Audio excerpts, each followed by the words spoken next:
Hey, what's up, investors? Calvin here. Today I'm looking at the Lion-OCBC Securities China Leaders ETF. This is a brand new ETF that's focused on the China market. So this ETF is jointly sponsored by Lion Global Investors and OCBC Securities. And these are the same guys that brought us the Hang Seng Tech ETF. So it seems that the Hang Seng Tech ETF was pretty well received and had quite a bit of interest from investors in Singapore. So I guess they're doubling down on China-themed ETFs. So this is the breakdown of today's video. First, I'll be providing a brief overview of the ETF in terms of the underlying index, its holdings, and its performance. Then I'll be looking at similar funds that we could use to compare this ETF to. And next, I'll be sharing about my likes and dislikes about this ETF. And then lastly, I'll close with my personal thoughts on this ETF. So a quick run through the key fund information. This ETF will track the Hang Seng Stock Connect China 80 Index, which is provided by Hang Seng Indexes, and it will start trading on the SGX this coming Monday, the 2nd of August, under the ticker symbol of YYY for the Singapore dollar counter and YYR for the renminbi counter. It'll be traded in bought lots of 10 units at an initial price of 2 Sing dollars. So that makes it pretty affordable for smaller investors, but do take note that this excludes any commissions or other fees that are charged by your stockbroker. The base currency will be in Chinese renminbi, so it will be exposed to foreign exchange risk if you invest in this ETF. Management fee is 0.45%, and the total expense ratio is capped at 0.62% for the first 2 years, which in my opinion isn't very cheap. This ETF is expected to pay a dividend, but the annual distribution has not been revealed at the moment.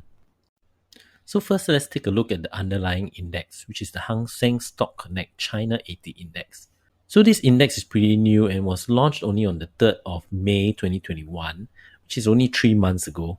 So this index tracks the performance of the 80 largest Chinese companies in terms of market cap listed in Hong Kong or mainland China that are eligible for the northbound and southbound trading under the Stock Connect schemes. That's quite a mouthful, so what does it mean?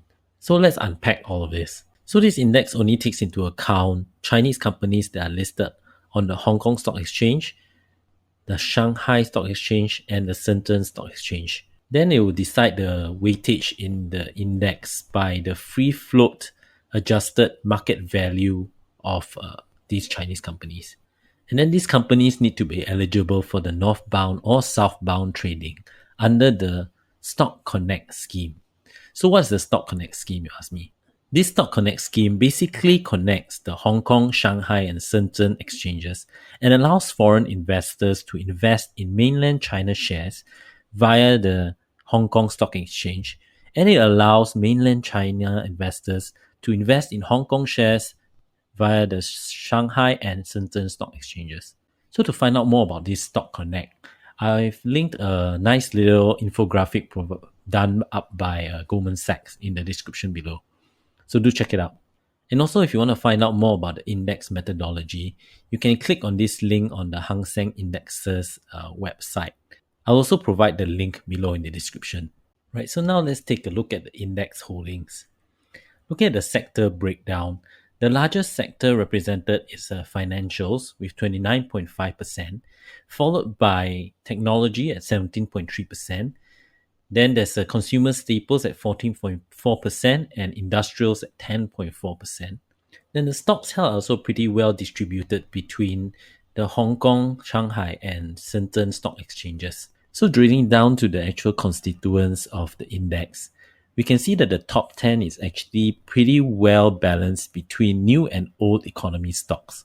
So for new economy stocks, we have tech companies like Tencent Holdings and Meituan, as well as renewable energy companies like CATL, which is a battery company, and Long-E Green Energy Tech, which is a solar company. Then we have the old economy stocks like consumer companies like Kway Chao Moutai and Wuliangye Yibin, which are alcoholic beverage companies.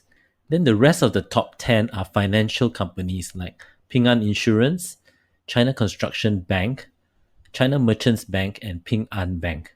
So new economy companies are companies in secular growth sectors that have high potential for growth. And the old economy stocks are companies that have mature businesses and are more likely to be paying a dividend. So one personal observation after looking at these constituents is that this ETF appears to be a cross between ASHR and FXI, which are China ETFs listed in the US. And if you're not familiar with these two ETFs, you can check out one of my previous videos where I cover the various China ETFs. Another important thing to note is that this index excludes US listed ADRs or American Depository Receipts. For example, Alibaba, JD.com, Neo, Baidu, Pinduoduo, and others, even if those companies have secondary listings in Hong Kong. I've not verified this, but it is likely that these companies that are listed in the US but have secondary listings in Hong Kong only have a very small portion of their free float of shares listed in Hong Kong or mainland China. And since this index only accounts for the market cap adjusted by the free float listed in Hong Kong and mainland China, these companies have been excluded. So I did a quick comparison between the holdings of this ETF to the holdings of ASHR and FXI ETFs. As you can see, ASHR also has 5 out of the top 10 holdings, which are Quaytao Multi, Ping An Insurance, Wuliang Yipin, China Merchants Bank, and Long-Yi Green Energy Technology Company. And then we have FXI, which has 4 out of the top 10, which are Tencent Holdings, Meituan, Ping An Insurance as well, and China Construction Bank. Right, so if you're not in Singapore or you don't have access to the Singapore exchange, you could gain similar exposure to this ETF by buying ASHR or FXI. Then if you're a Singapore investor, you might be asking, what's the advantage of buying this ETF over a combination of ASHR and FXI? Well, the main advantage is that this ETF is listed in Singapore, so it will not be subject to any dividend withholding taxes. Whereas for ASHR and FXI, which are listed in the US, non-US investors are subject to a 30% dividend withholding tax, which in the long run can take out quite a big chunk of your returns. Also, another thing to highlight is that if you're already invested in ASHR or FXI, investing in this China Leaders ETF will not provide you much further diversification. So now let's talk about some of the things I like about this ETF, and most of this is just my personal opinion. So the first thing is that I think this ETF is a great way to participate in China's growth, with China being the second largest economy in terms of GDP of around 14.7 trillion right now. And they're expected to have strong GDP growth potential, estimated at about 5.6% in 2022. China also has the second largest stock market in the world, and if you combine Shanghai, Shenzhen, and Hong Kong stock market's value, it's around 18 trillion US dollars. And that's compared to a combined value of US stocks exchanges of around 45 trillion. China also has many catalysts coming up, including increasing domestic consumption and a growing middle class.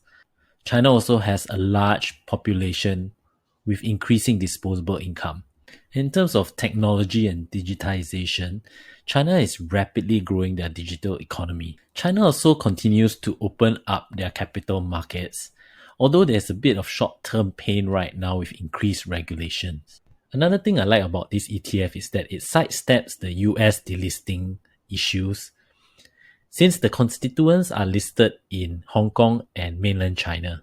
In terms of diversification, the China A shares that this ETF is invested in actually have pretty low correlation to other global indexes, so it can act as a good diversifier. And as I mentioned before, this ETF has pretty good sector allocation in terms of a good balance of old economy stocks like financials, consumer staples, and industrials, as well as new economy stocks like tech stocks. And probably the most attractive thing about this ETF, and even more so for income investors, is that this ETF will pay a distribution, although at this moment we do not know how much.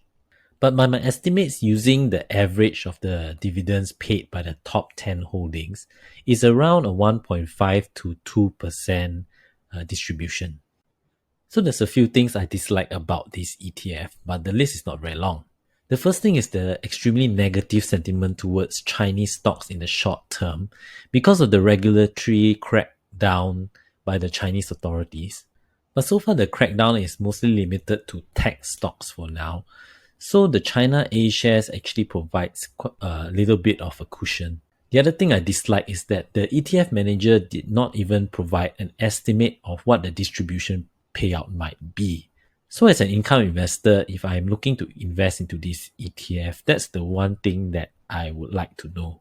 And lastly, and this is not really a dislike but just something to keep in mind, is that this ETF has no exposure to Chinese companies with the majority of their free float listed in the US.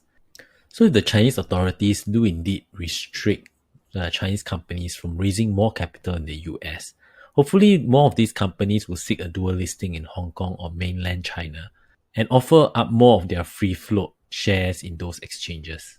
Right, so just to wrap up, although Chinese stocks are in a downtrend, at least for the short term, this could also be a good entry point for investors who are looking to gain exposure to China in the long term. And I think that this China Leaders ETF is an interesting way to gain exposure to China, especially if you're looking for a good balance between growth and income. But don't expect to make a quick buck. And if you choose to invest into this China Leaders ETF, you must be prepared to stick it out for the long haul for at least 10 years. And if you do choose to invest, you really need to keep a close eye on signs of growth stalling in China or its large cap companies, because you're essentially buying into the China growth story. So personally, I'm taking a wait and see approach, and I don't see a reason to rush into buying this ETF. I prefer to see a sustained reversal in this downtrend into an uptrend and to see the sentiment in Chinese stocks improve. I'm also already invested in the Hang Seng Tech ETF, which is my preferred vehicle since I have a long-term horizon. So I'm aiming more for growth rather than dividend income. However, I do think that this ETF is a pretty interesting candidate to transition to as I get closer to my retirement, and I want to get a better balance between growth and income. So although I like this ETF, I'll probably want to reduce my risk through position sizing, and I won't allocate more than 5% of my portfolio into this ETF at the moment. So that's it for today's video. If you found it useful, please do drop it a like and subscribe, and I'll see you in the next video.